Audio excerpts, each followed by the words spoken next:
یاره که دا وظیفه تاسو کوئ که نه، الله جل شانه به تمام حاجتونه د ستاسو پوره کړي.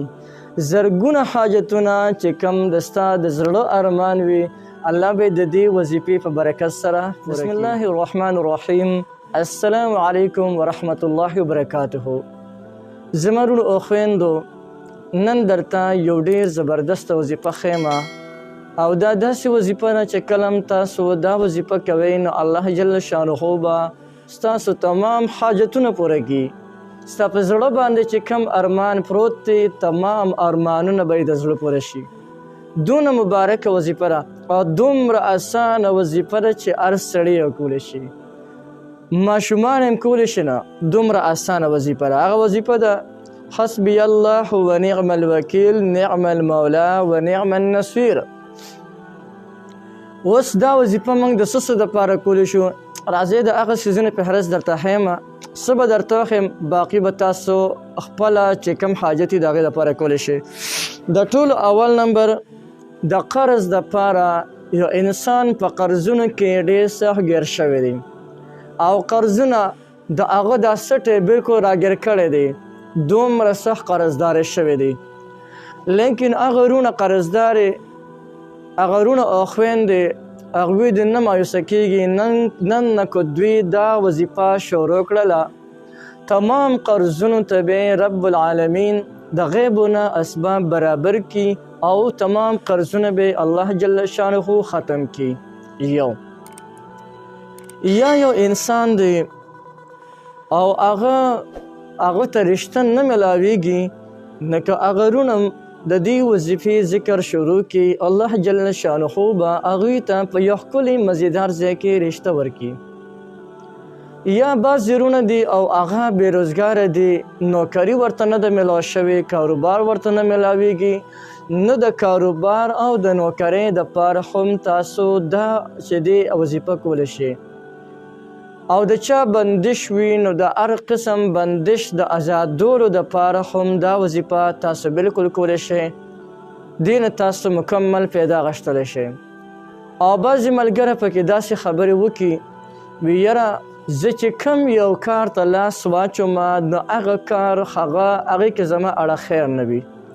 دغې وروڼو ته زه یو خبره کومه، د ټولو اول تاسو کله هم چې یو کار شروع کوئ نو په هغې کې د ټولو په شروع کې بسم الله الرحمن الرحیم لازما وایئ، ځکه حضور نبی کریم صلی الله علیه وسلم مبارک فرمایي کل امر ذی بال لم یبدأ فیه ببسم الله فهو اقطع.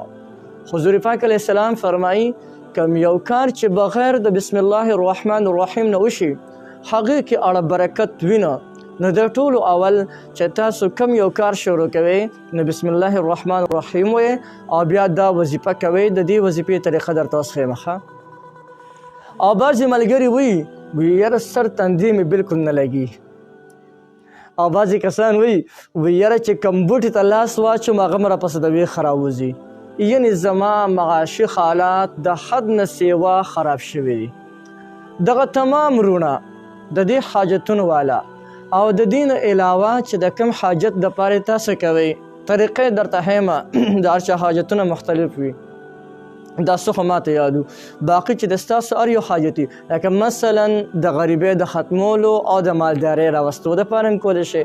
د یو انسان روزي لنډه تنګه د هغې دپاره راوستلی شئ. یا یو انسان دی د هغوی په کور کې جنګ جګړې ډېرې زیاتې دي، د هغې دپاره هم کولی شئ.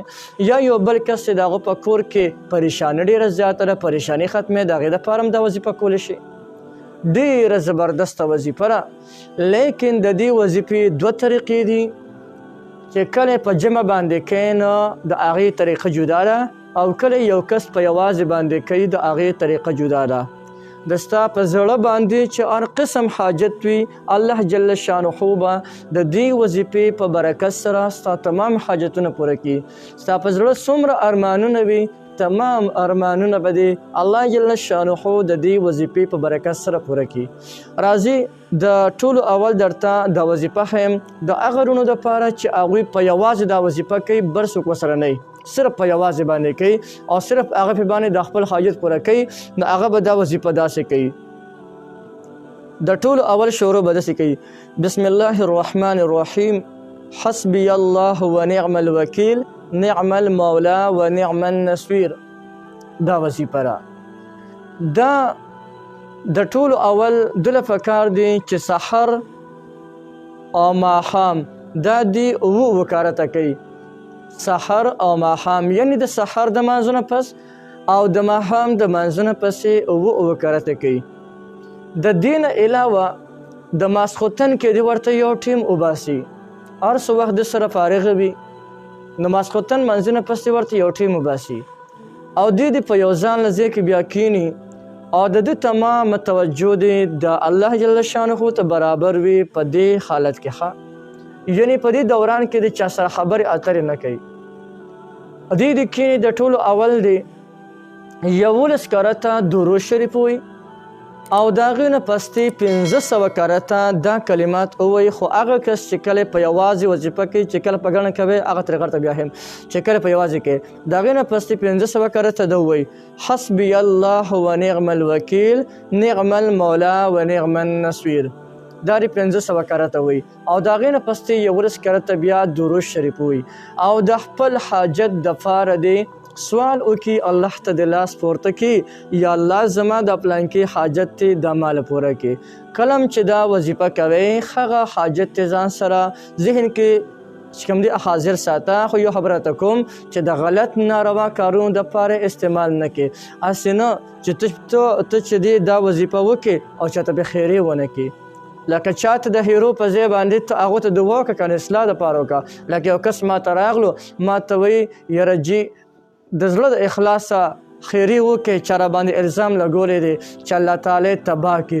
ما ورته وی مې بلکل به درته وکړم، خو زه ستا نه مخکې یو تپوس کوم ته د ځان نه دغه چې کوم دی الزام چې کوم دی دغه کول غواړې، دا د ځان چې کوم دی ختمول غواړې او که نه دا کس چې کوم دی اخلاقول غواړې. وی زما معنی خو دا ده چې کوم دی مطلب مې دا دی چې زما نه الزام لړ شي. ما ورته وی مې ته د دې په ځای باندې دا دعا وکړه یا الله دله توفیق ورکړي چې دی د خپلې خبرې نه وروسته شي. اوس که ته دې هلاک که دې مړ شي الزام خو په تا لګېدلی دی که نه، د دوی په مړ کېدو سره هغه الزام چې کوم دی ختمېږي نه که نه. نو ته دا سوال وکړه یا الله دله توفیق ورکړي چې دی د دغه نه خپلې خبرې نه وروسته شي. یاره دا خو د خپلې خبرې وکړه. که یو کس تا سره بد هم کړی وي نو د خیرو په ځای باندې ورته د خیر دعا وکړه. دغه رنګې د غلط کار دپاره مې استعمالوي، ورنه د قیامت په ورځ باندې به بیا د خپل ځان په خپله جواب ورکوي زه به ستاسو نه بری یم. دا صرف د ضروري حاجت دپاره دنیاوي اخروي د هغې حاجت دپاره استعمالولی شي چې کم حاجت د هغې نه خلاصون نه وي د هغې دپاره تاسو کولی شئ. اوس که یو انسان دا وظیفه کوي او په جمع سره یې کوي نو هغوی به څنګه کوي؟ لکه مثلا یو کس دې دپاره کوي چې زما په دې کور کې امن او برکات راشي، زما په دې کور کې د څلور واړو طرفونو خیر را روان وي. نو هغوی له بیا پکار دی چې کله په ګڼه باندې کوي د ټولو اول دی 3 پیړۍ درود شریف وایي، 3 پیړۍ درود ابراهیمي هغه درود چې کوم موږ په دې مانځه کې وایو او د هغې نه پس دې داسې وایي حسبنا الله ونعم الوکیل نعم المولا ونعم النصير. بس صرف دونه فرق دی. فرق څه دی؟ که ځان له وایي دی به وایي حسبي الله او که په شریک یې وایي نو بیا به وایي حسبنا الله، ولې هلته کې جمع ډېره ده نو بیا وایي حسبنا الله. بس دغه چې کوم دی طریقې ده د هر قسم حاجت دپاره تاسو کولی شئ. تاسو ته مکمل اجازت دی، هر سړی د دې نه پیدا اخیستلی شي.